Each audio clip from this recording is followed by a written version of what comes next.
तो चलिए अब हम इस टॉपिक का अगला कंसेप्ट स्टार्ट करते हैं जो कि है अर्थमेटिक मीन।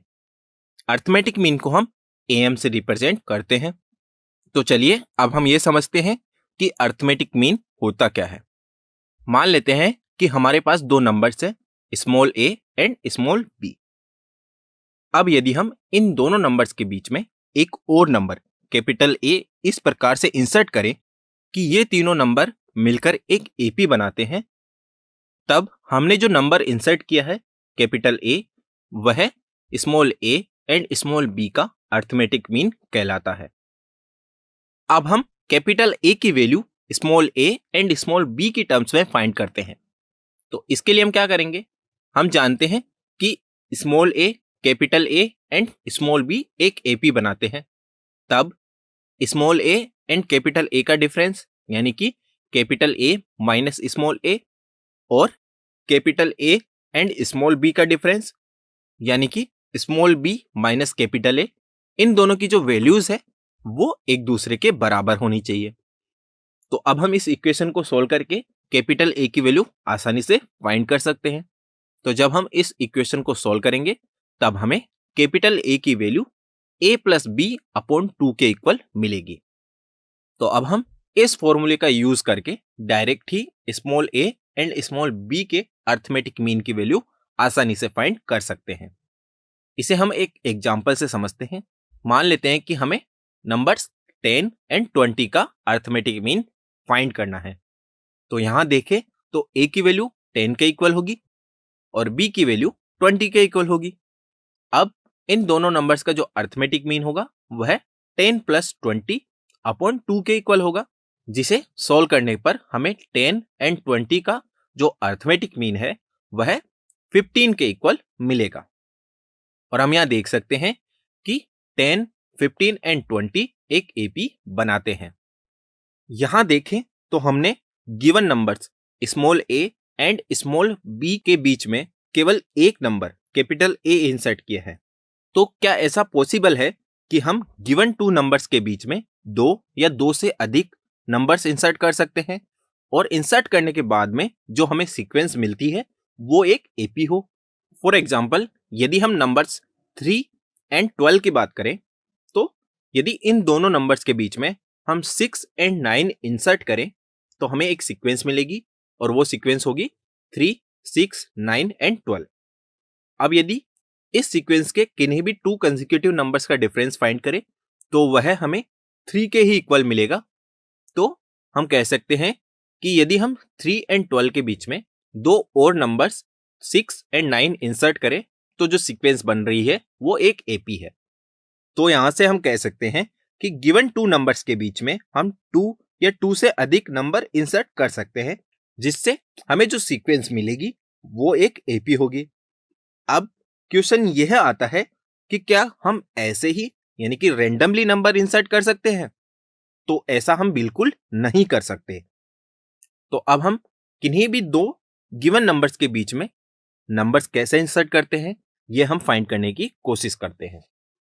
तो मान लेते हैं कि हमारे पास टू गिवन नंबर्स है, small A and small B.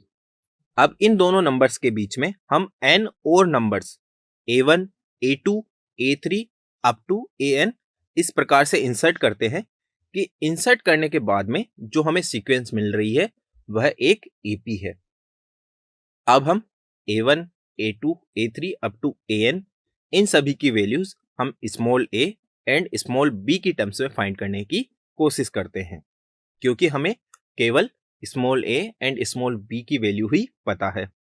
अब जो हमें एपी मिली है a, a1, a2 up to an, b, उसमें यदि हम टोटल नंबर ऑफ टर्म्स की बात करें तो वह n+2 के इक्वल है।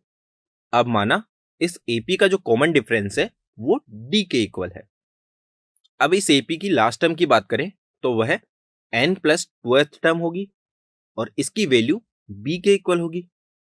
अब यहां हम n+12th टर्म को लिख सकते हैं a plus n+2-1 into D और ये वैल्यू b के इक्वल होगी।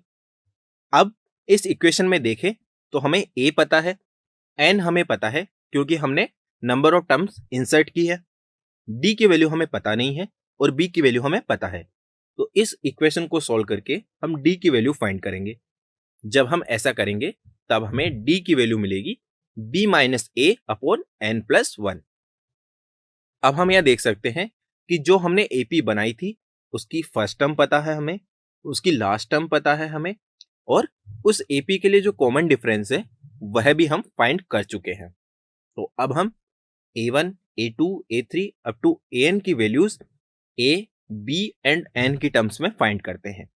तो सबसे पहले यदि हम a1 की बात करें तो हम यह देख सकते हैं कि जो a1 है वो ap की सेकेंड टर्म है। तो a1 को हम लिख सकते हैं a प्लस डी। अब यहां से d की वैल्यू जब हम इस इक्वेशन में सब्स्टिट्यूट करेंगे तब हमें a1 की वैल्यू मिलेगी a plus b minus A upon N plus 1। अब नेक्स्ट हम a2 की बात करें तो a2 की वैल्यू होगी a प्लस 2d के इक्वल, और यहाँ पे अगेन हम d की value b minus A upon N plus 1 रखेंगे तो हमें a2 की वैल्यू मिलेगी a plus 2 into B minus A upon N plus 1। इसी तरह यदि हम a3 की बात करें तो a3 की वैल्यू होगी a प्लस 3d के इक्वल।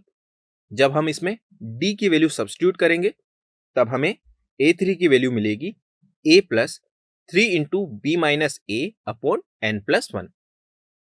इसी प्रकार से यदि हम an की बात करें तो an की वैल्यू होगी a प्लस एन डी के इक्वल, और जब हम इसमें d की वैल्यू सब्स्टिट्यूट करेंगे तब हमें an की वैल्यू मिलेगी a plus N into B minus A upon N plus 1। तो हम यह देख सकते हैं कि हमें a1, a2, a3 up to an की value a, b and n की टर्म्स में मिल गई है। अब इन फॉर्मूलोज का यूज करके हम किन्हीं भी two given numbers small a and small b के बीच में n नंबर्स इंसर्ट कर सकते हैं। इन सभी की values small a and small b के बीच में इन फॉर्मूलोज के अकॉर्डिंग जब हम इंसर्ट करते हैं तो जो हमें सीक्वेंस मिलती है वह भी एक अर्थमेटिक प्रोग्रेशन ही होती है। अब काफी स्टूडेंट सोच रहे होंगे कि यदि हम small a and small b के बीच में हम एक नंबर इंसर्ट करते हैं तो उसे हम अर्थमेटिक मीन बोलते हैं। अब यदि यहां पर देखें तो हमने small a and small b के बीच में n नंबर्स इंसर्ट किए हैं, तो अब हम इन्हें क्या कहेंगे? इन सभी को यानी कि a1, a2, a3 up to an को भी अर्थमेटिक मीन ही कहा जाता है। बस फर्क इतना है कि इनको हम डायरेक्ट ये बोलते हैं कि a एंड b के बीच में n अर्थमेटिक मीन्स इंसर्ट किए गए हैं,